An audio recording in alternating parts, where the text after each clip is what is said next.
Este tema, estamos en el tema 7, hablando de fuentes de campo magnético. En la última clase introdujimos la ley de Biot-Savart y estuvimos hablando de cómo se comportaba, sobre todo para cargas puntuales, y ya en la última parte pues hablamos de cómo eran o cómo se planteaba esta ley cuando teníamos conductores, ¿no? Cuando teníamos conductores por los que circulaba una corriente. El último problema que resolvimos fue cuál era el campo magnético que generaba un hilo recto, y vimos que bueno, pues era bastante complicado. Aquí teníamos las cuentas, había que hacer ahí unas integrales, todo se complicaba mucho, sobre todo por el tema de la integral, porque la integral, la parte de R, pues no era constante, ¿no? Y entonces en un problema de ese tipo, la resolución, sobre todo pues eso de la integral, pues tienes que hacer normalmente un cambio de variable, etcétera, etcétera, ¿vale? Se complica mucho. Vamos a seguir profundizando en eso, ganando soltura con la ley, y bueno, el siguiente ejemplo que aparece en las transparencias es calcular el campo magnético generado por una espira, ¿vale? Entonces me preguntan por el campo magnético en el eje de una espira conductora de radio A por la que circula una corriente I, ¿vale? Entonces, si planteamos el problema, sería una cosa así, ¿vale? Por esta espira va a circular una corriente en este sentido, ¿vale? Y me preguntan por el campo magnético a lo largo de un eje que la atraviese, ¿vale? Si pintamos el sistema de coordenadas, vamos a emplear coordenadas cilíndricas por la simetría que tiene este problema, ¿vale? Este sería el eje Z, este sería el eje X y este sería el eje Y, ¿vale? Entonces me preguntan por el campo magnético, en este caso en cualquier punto del eje Z, por ejemplo aquí. Bueno, pues el punto de partida es siempre el mismo. Cogemos el campo magnético. La fórmula del campo magnético es mu sub 0 partido por 4pi por la integral de I, diferencial de línea, producto vectorial R vector, partido por R al cubo, ¿vale? Y bueno, pues como lo que tenemos que integrar es todos los puntos donde hay corriente, pues fijaros, si empleamos coordenadas esféricas, ese diferencial de línea pues tiene una expresión muy sencilla, porque es de radio constante, entonces sería ρ por diferencial de phi por phi unitario, ¿vale? Y como ρ en principio es variable, pero es que en este caso siempre es constante, entonces pues voy a ir directamente, y de valor A, que es el radio de la espira, pues entonces es A diferencial de phi por phi unitario, ¿vale? El vector R, pues en este caso pues tendría esta forma, R, bueno, siempre tiene esta forma, pero el vector de posición, pues es, en este caso, como solamente me estoy desplazando a lo largo del eje Z, pues entonces solamente puede ser Z por Z unitario. Y todos los puntos donde tengo carga, pues serían directamente A, porque siempre están a un radio A, y aquí puedo utilizar este vector de aquí, que es el vector unitario de las coordenadas cilíndricas, ¿vale? La posición en coordenadas cilíndricas solamente tienes que decir hacia dónde, en qué dirección con respecto al eje, y la altura sobre el eje, ¿vale? Repasad un poco el tema 2 si tenéis dudas con esto. Pasa que, claro, este ángulo de aquí pues depende de phi, ¿vale? Entonces eso tendré que tenerlo también en cuenta. Y yo, Tesla estaba por ahí subida a un ordenador. Muy bien. Entonces, pues esta integral pasa a ser esto de aquí. Es mu sub 0 partido por 4pi por la integral entre que phi, cuando phi varía desde 0, desde el ángulo 0, hasta 2pi, ¿vale? 2pi, el diferencial de línea es A, diferencial de phi por phi unitario, producto vectorial por z z vector menos a rho vector, ¿vale? Eso sería rho. Y después el radio, fijaros que esta vez no es como en el problema anterior, esta vez, independientemente del punto que yo coja, la distancia de ese punto, que sería r, pues es constante.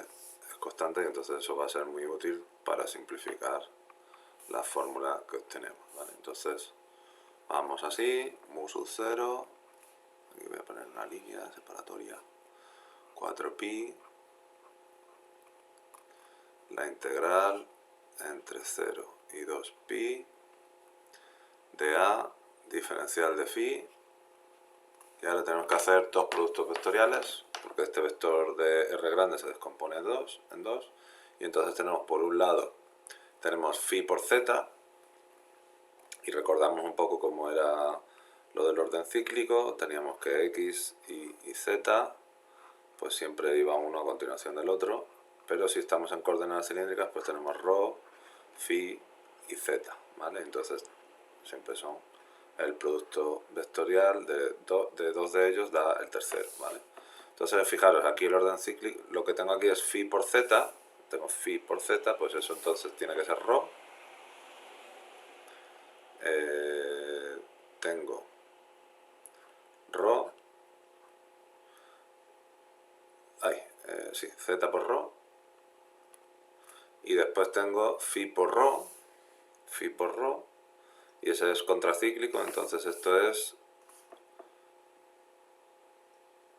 menos phi por rho, o sea, phi por rho es menos rho por phi, y eso es z, ¿no?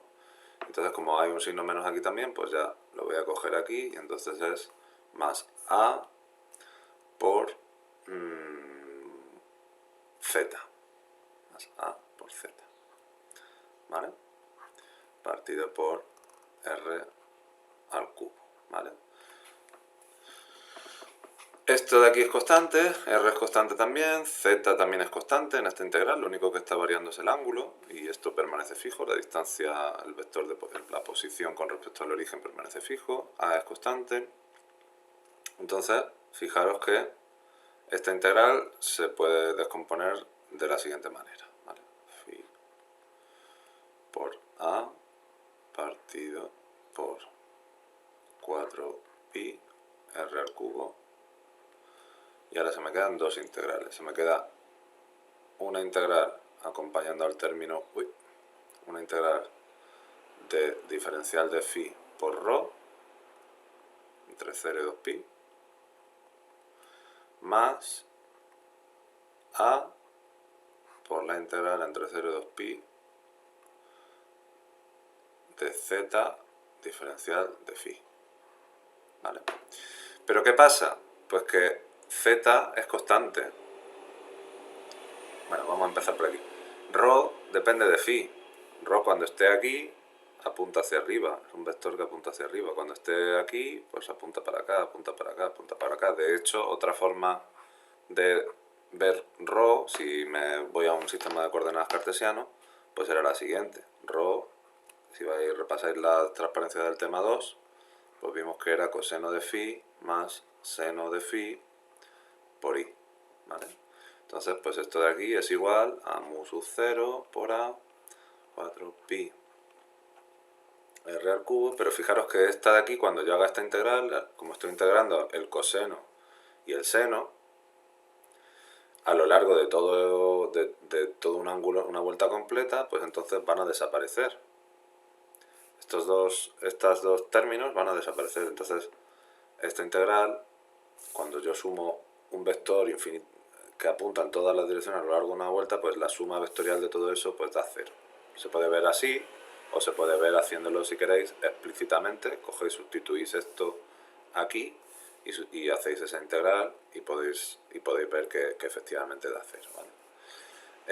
Y esta parte de aquí, pues z no varía con el ángulo, entonces sale también de la integral y se queda una integral muy tonta, que es directamente a por 2pi por z, ¿vale? Por pi por z.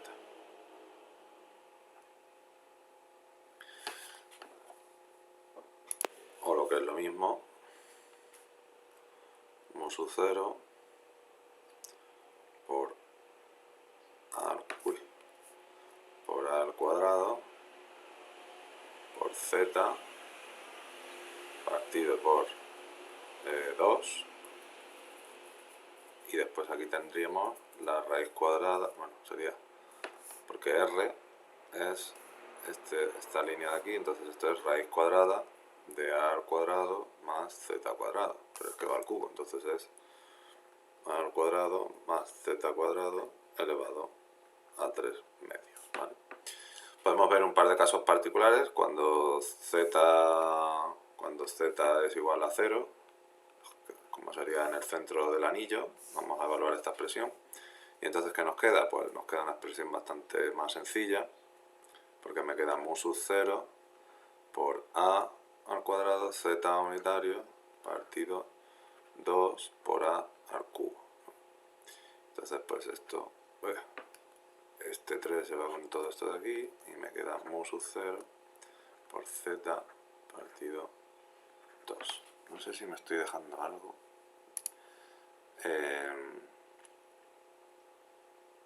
La intensidad.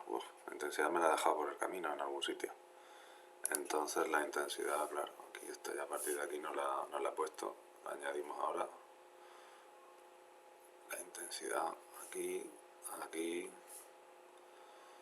aquí, aquí, aquí y aquí también.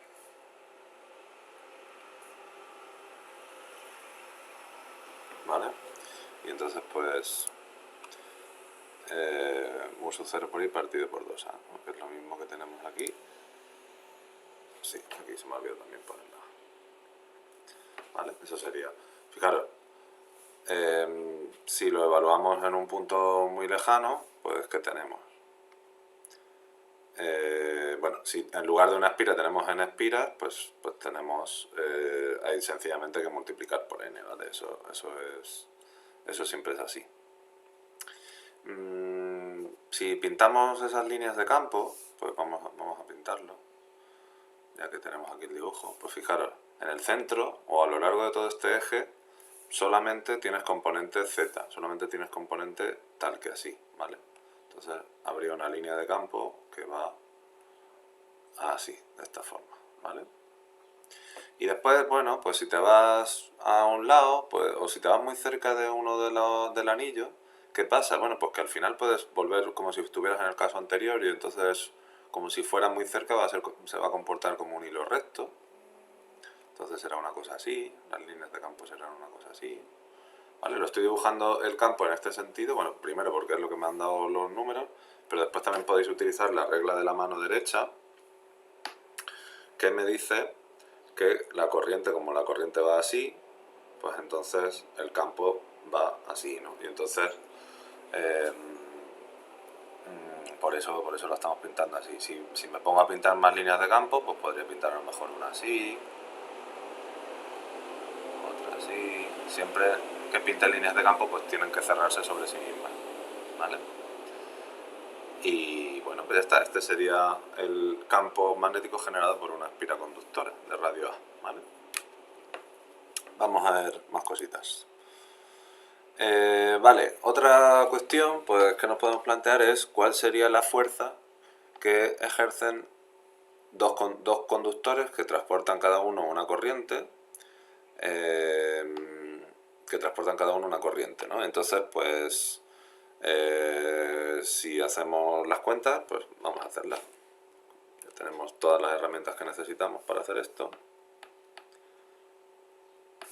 Pues fijaros, si lo planteo así, fijaros, lo que tengo que hacer es, primero cojo uno de los conductores y veo el campo magnético que genera en la posición del otro, ¿no? Entonces, recordar que teníamos ya una expresión que cuando tenía un conductor infinitamente largo, pues el campo magnético de un conductor infinitamente largo era este de aquí, era B de R es igual a mu sub 0 por I partido por 2 por pi por el radio. ¿vale? Por la distancia a ese eje, ¿vale? Estoy cogiendo implícitamente, estoy cogiendo un eje de coordenadas, digamos, tal que así.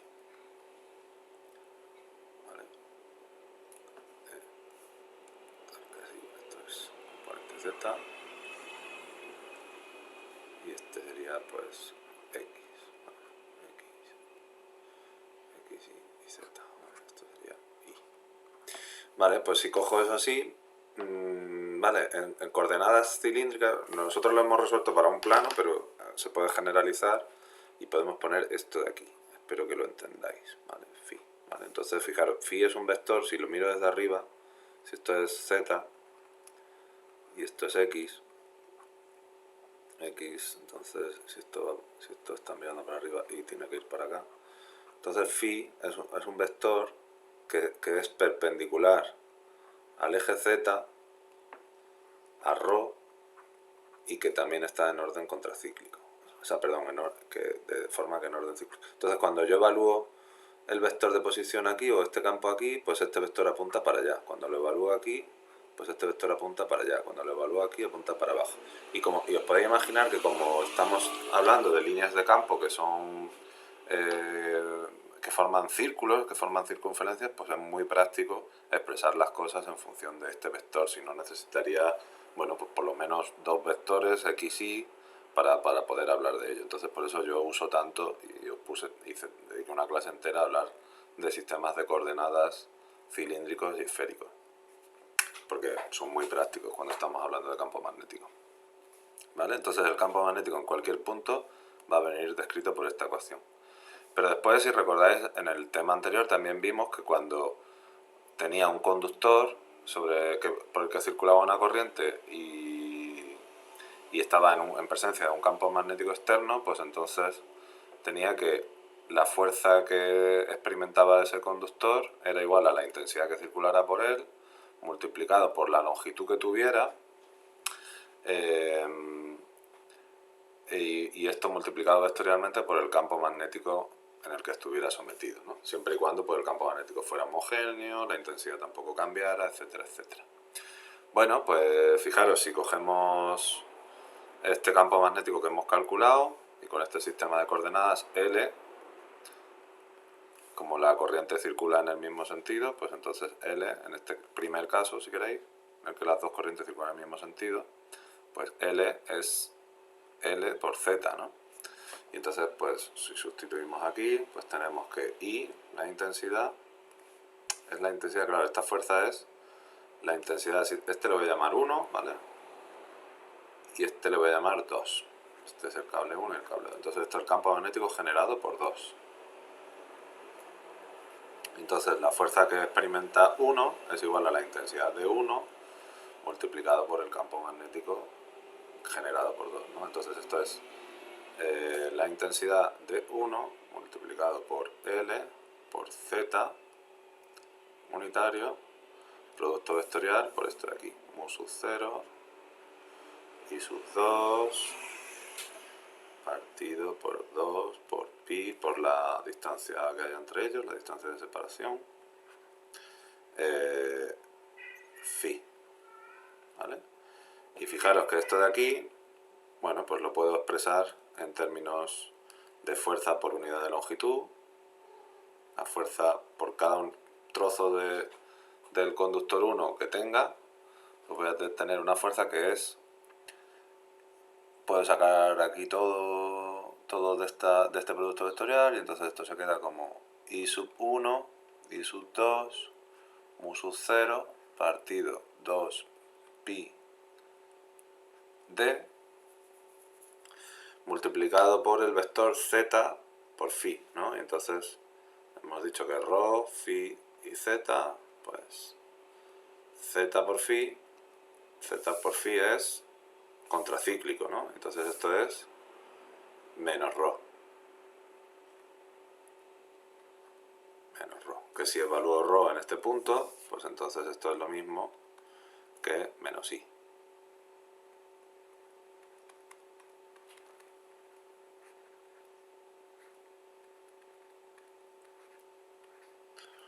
Por ahí, ¿vale? Es decir, voy a pintar aquí la fuerza. la fuerza, perdón, menos X, ¿no? Uy, menos X.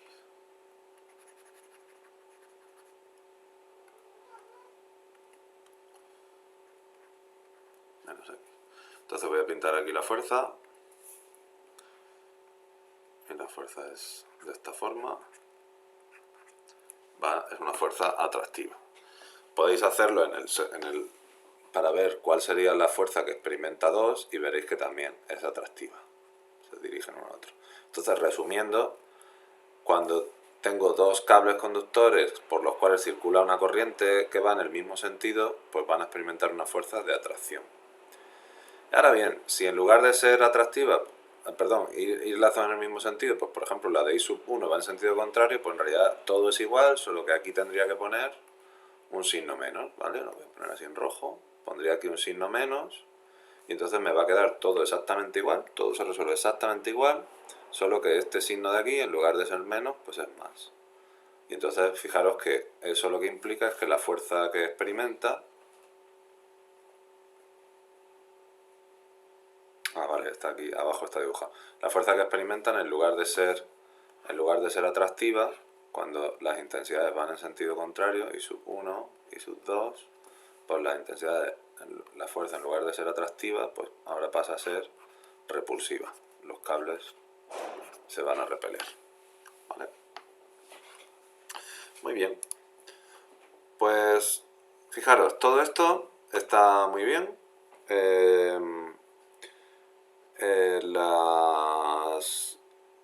Las fuerzas, ya tenemos una herramienta que nos permite ver las fuentes de campo magnético, pero ¿qué pasa? Que la verdad que esta herramienta es bastante difícil de utilizar, sobre todo para determinadas geometrías, porque a mí hay muchas geometrías que me siguen interesando, que me interesan, pero usando la ley de Biot-Savart son muy difíciles de calcular. Por ejemplo, ¿qué me interesaría a mí más? ¿Qué querría yo saber calcular también? Pues por ejemplo, me gustaría saber cuál es el campo magnético que me genera un solenoide, ¿vale? Un solenoide básicamente es una bobina por la que circula una intensidad así, y aunque hemos calculado espiras que tenían varias vueltas, pues siempre hemos supuesto que ese hilo era muy fino y pasaba todo por el mismo punto geométrico, pero en la realidad yo sé que las bobinas pues se extienden, ¿no?, a lo largo de una región, ¿no? Están los hilos muy juntos y se extienden a lo largo de una región. Entonces ya no puedo suponer que está todo a la misma distancia. Esa aproximación ya no es tan buena. También hay otro caso que me interesa bastante, que es el de una bobina toroidal, ¿no? Si os fijáis, abrís un circuito, pues veréis que hay bobinas también de este tipo, y bueno, me gustaría saber el campo magnético que tengo ahí dentro. Por ejemplo, en un transformador, pues tengo cosas de este tipo, tengo tanto toroides como solenoides, ¿no? Depende ya del transformador. Si intento aplicar aquí la ley de Biot-Savart, pues me puedo morir. Es muy complicado, ¿no? Porque tienes que generar una función que vaya recorriendo toda esta espira, y bueno, es muy difícil, y aquí todavía peor, ¿no? Para esto y para más cosas, pues hay una ayuda muy buena, que es la ley de Ampère. La ley de Ampère, ¿qué nos dice? Vamos a hablar de ella. Pues la ley de Ampère nos dice que la integral de camino, ¿vale? Esto es una integral de una sola dimensión, a lo largo de un contorno cerrado, es igual a mu sub 0 multiplicado por la intensidad que atraviese cualquier superficie que se apoye sobre este camino, ¿vale? Eso es lo que nos dice la ley de Ampère.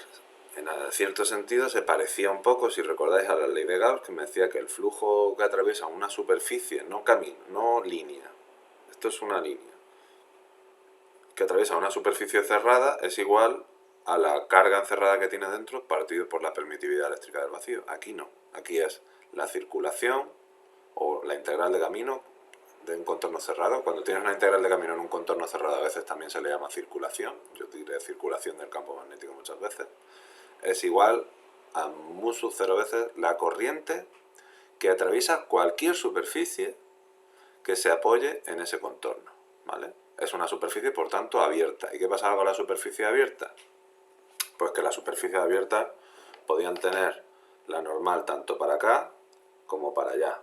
Entonces, fijaros, hay cierta ambigüedad, porque entonces, ¿cómo cojo este signo de la corriente? Bueno, pues afortunadamente, eso está perfectamente descrito por el sentido en el cual tú recorras este camino. Si tú lo recorres en el sentido de las agujas del reloj, y siempre vas a utilizar la mano derecha, entonces si tú lo recorres tal que así con estos dedos, pues entonces la dirección en la cual tú tienes que contar corriente positiva es la que te diría mi dedo gordo. Toda la corriente que atraviesa una superficie, esa superficie, pues va a ser positiva, y si la atraviesa en la dirección de mi dedo gordo, y negativa en caso contrario, ¿vale? Por eso habla aquí de suma algebraica, porque habrá corrientes que tengas que contar de forma positiva y corrientes que tengas que contar de forma negativa, ¿vale? Voy a poner un pequeño ejemplo. Ups.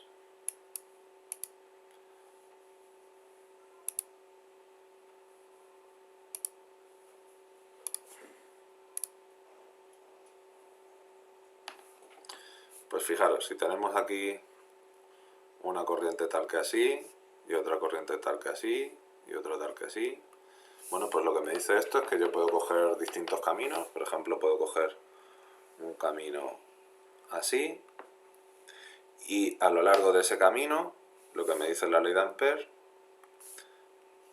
de ese camino, que tiene que ser cerrado, este camino lo es, este es un camino naranja cerrado, pues es que la circulación esta operación, la circulación del campo magnético a lo largo de todo ese camino, voy a llamarle L,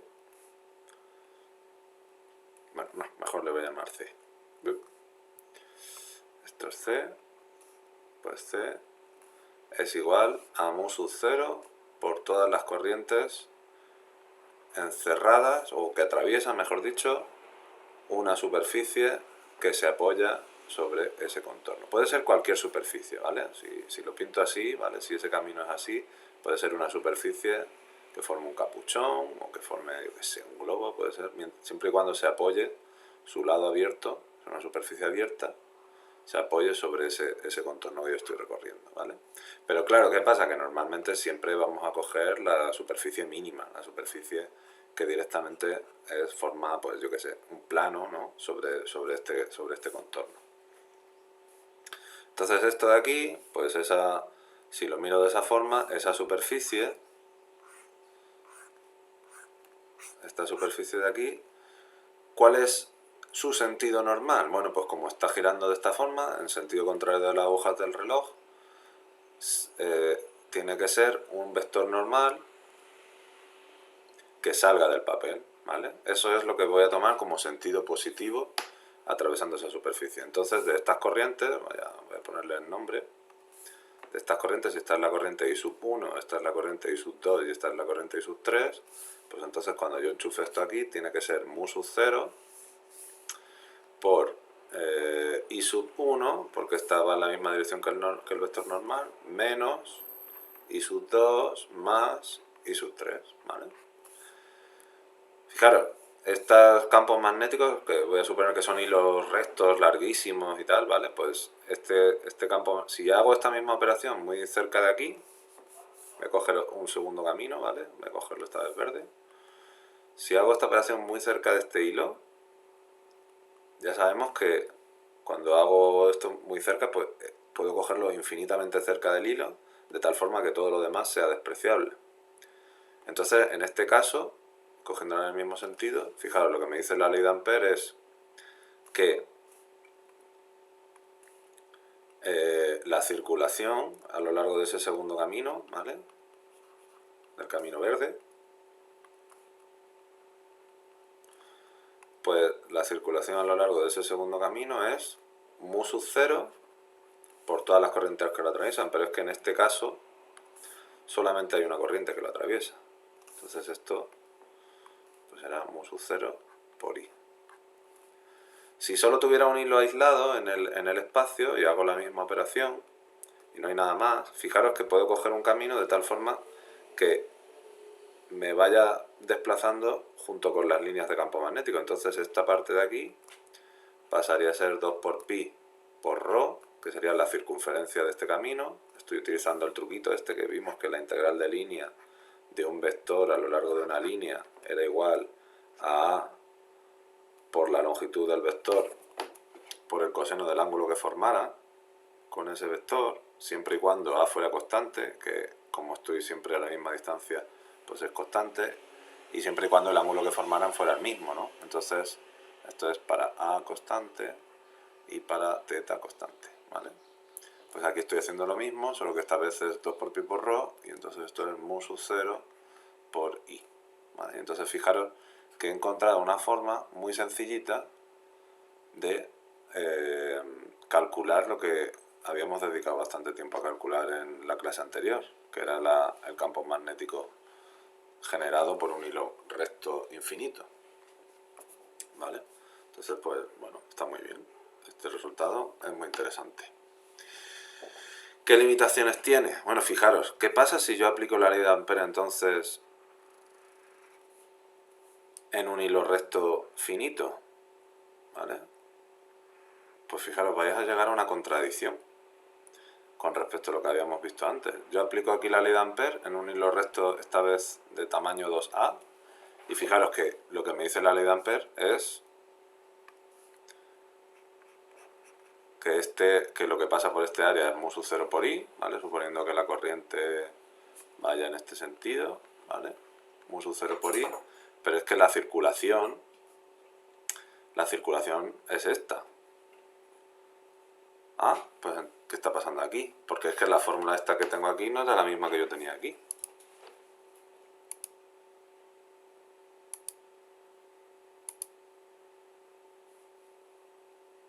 Esta de aquí, ¿lo veis? Es totalmente distinta. Es verdad que es igual si el hilo es infinito. Es la misma fórmula.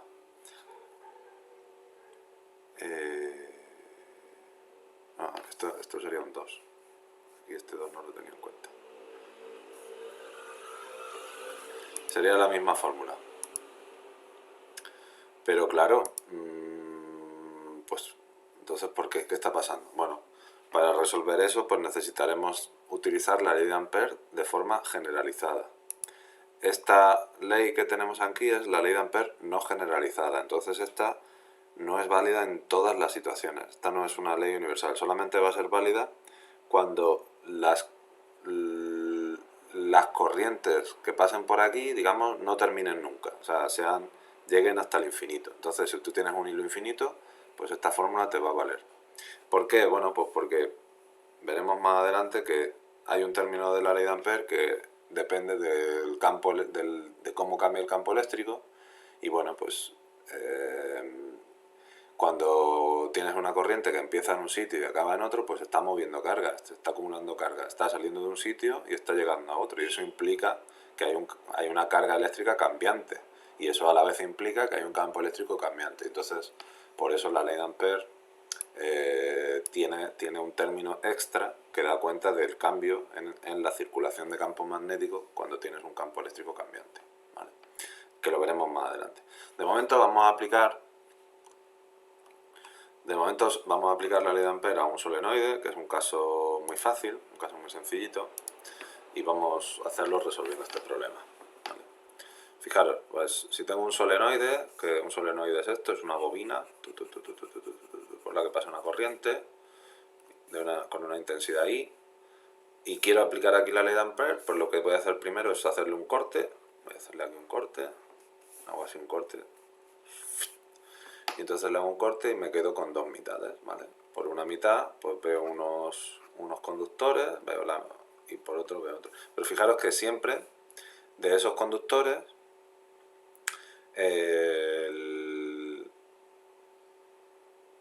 los que están abajo, por así decirlo, son los que están entrando en el papel,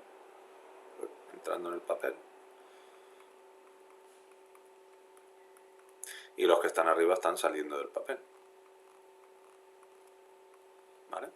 Entonces, ¿qué pasa? Pues que voy a aplicar aquí la ley de Ampère y voy a cogerme este contorno para aplicarlo. Me cojo este camino, ¿vale? Es un camino que es muy largo, hacemos un poquito de trampa y lo cogemos muy largo, muy largo, muy largo en esta dirección, ¿vale? Entonces, para representar eso, pues voy a poner aquí un poco así, como que una línea discontinua, y eso es lo que significa, ¿vale? Este camino, pues también siempre que escojo un camino tengo que decir en qué sentido lo voy a ir recorriendo, ¿vale? Entonces lo recorro así, y si lo recorro así, pues entonces esta superficie, la normal de esta superficie ya me viene determinada por el sentido en que lo estoy recorriendo, que como es en sentido antihorario, pues tiene que ser apuntando hacia fuera del papel. Y ahora fijaros, aplico la ley de Ampère. La ley de Ampère me dice que a lo largo de la circulación del campo magnético, a lo largo de todo ese camino, es igual a mu sub 0 por la corriente que atraviesa una superficie que se apoya ahí, que va a ser un plano. Y entonces pues este camino lo descompongo en 4 caminos. Uno va a ser del punto 1 al punto 2, 2, 3, 3, 4, ¿vale? Y entonces pues tengo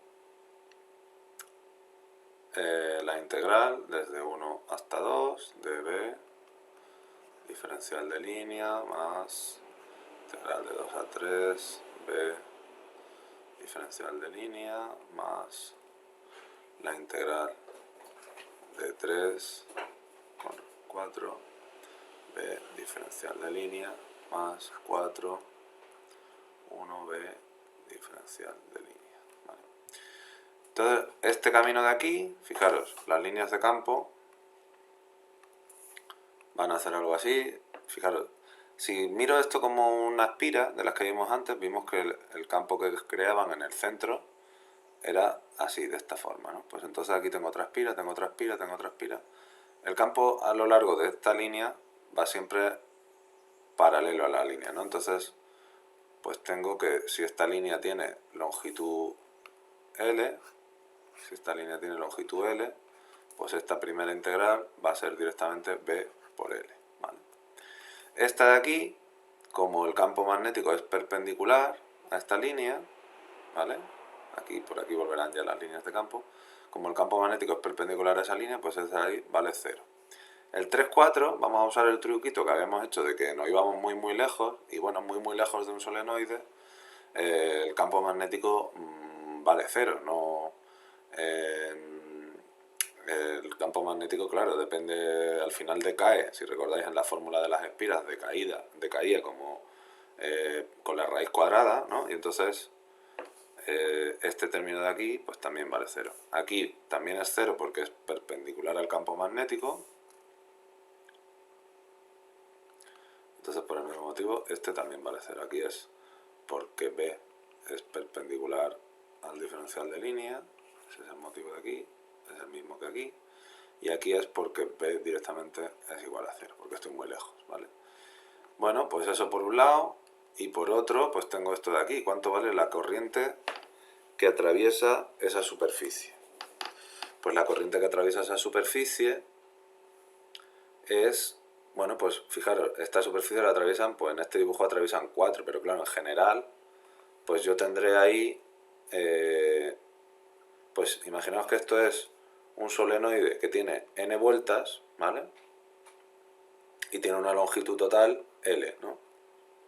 Pues lo que estoy atravesando con mi camino es la parte proporcional de esas vueltas que tiene, ¿no? Si esto le llamo n pequeño, pues el número de vueltas que yo estoy atravesando aquí, pues es n por L, ¿vale? Y en cada una de esas, pues lleva una corriente I. Entonces esto de aquí es igual mu sub 0, o la corriente encerrada, es n veces n por L, n por L multiplicado por I, ¿vale? Entonces ya lo tengo todo. Tengo que B por L es igual a n por L por I. Estas L se van y entonces me quedan que el campo magnético es directamente n por I. Y si lo quiero en términos de del que me da directamente el problema, pues lo puedo expresar. Uy, me he olvidado aquí el mu sub 0. Mu sub 0. Mu sub 0. Lo puedo expresar directamente como mu sub 0 n partido por L por I, que sería la corriente de cada una de ellas, ¿vale? Y la dirección, bueno, pues si queréis la dirección, pues les podemos poner también carácter vectorial a esto, porque apunta en la dirección esta de aquí, donde aquí estoy ya suponiendo que esto es el eje Z. ¿vale? Fijaros, un problema que sería muy complicado de resolver utilizando la ley de Biot-Savart, que no sabemos resolver utilizando la ley de Biot-Savart. Como era este de aquí, era muy difícil, pues se volvía súper fácil, sencillamente contando la corriente, y aquí ocurre exactamente lo mismo. Si tengo en cuenta la ley de Biot-Savart, pues sencillamente se trata de contar corrientes y hacer unas cuantas suposiciones sobre el campo magnético, ¿vale? Vamos a hacer el siguiente, es un toroide, es un caso muy similar, pero fijaros que es incluso más fácil, ¿no? Cojo este camino, bueno, vamos a distinguir tres situaciones. Voy a coger este camino, el camino 1, pues entonces en el camino 1, ¿qué pasa? ¿Cuánta corriente encierro? Pues no estoy encerrando ninguna corriente, no pasa ninguna corriente por ahí. Entonces ahí el campo magnético, la circulación del campo magnético, que sería 2 por pi por r, tiene que ser 0. Entonces eso significa que el campo magnético es igual a 0. En el camino 2, ¿qué tengo? Pues tengo que la circulación del campo magnético, que es 2 por pi, no me gusta llamarlo R, lo voy a llamarlo 2 por pi por ρ, es igual a la corriente encerrada. Pues fijaros, si lo miráis en este dibujo, si yo voy recorriendo esto así, estoy yendo en orden, estoy yendo en sentido horario, entonces la normal que me está diciendo recorrer esta superficie por el borde en sentido horario, me dice que la normal la tengo que coger hacia dentro del papel, ¿vale? Entonces, esto es, todas estas corrientes que estoy abrazando aquí, pues las tengo que tomar en signo positivo. ¿Cuántas corrientes hay ahí? Bueno, pues si esto tiene n vueltas, pues aquí hay n veces la corriente que pasa por cada una de esas vueltas, ¿vale? Entonces fijaros qué expresión más sencillita se queda para el campo magnético. Se queda por mu sub 0, siempre se me olvida. Se queda mu sub 0 por n por i partido por 2 por pi por ρ. Fijaros, si yo considero un solenoide que sea finito, ¿vale? O sea, no finito en el sentido de finitud, sino finito en el sentido de delgado, que sea así como muy delgadito, pues entonces, y digo que ese me da un poco igual el radio interno externo, pues voy a decir que tiene un radio A, pues entonces este ρ pues solamente va a variar entre A menos una cosa pequeñita y A más una cosa muy pequeñita, vamos, que es A. Y entonces pues esto lo puedo poner como mu sub 0 por n por i partido 2 por pi por A. ¿Vale? Pero es que 2 por pi por A es la longitud del solenoide, entonces en el fondo, si os fijáis, pues tengo la misma expresión que tenía antes, mu sub 0 por n por i partido por L. No ha cambiado absolutamente nada, no da igual la forma que tenga el solenoide.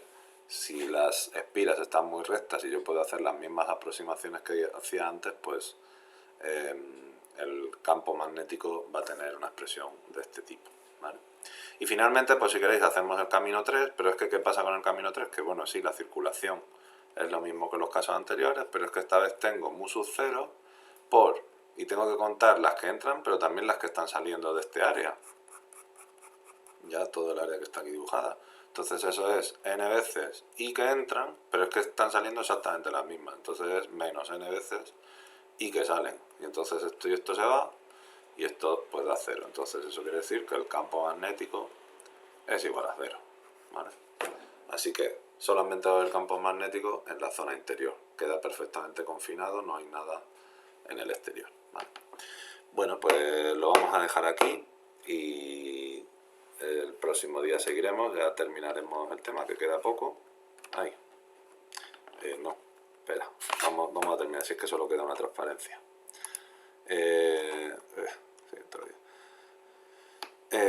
Fijaros, ahí esa ley que hemos visto era la ley de Ampère para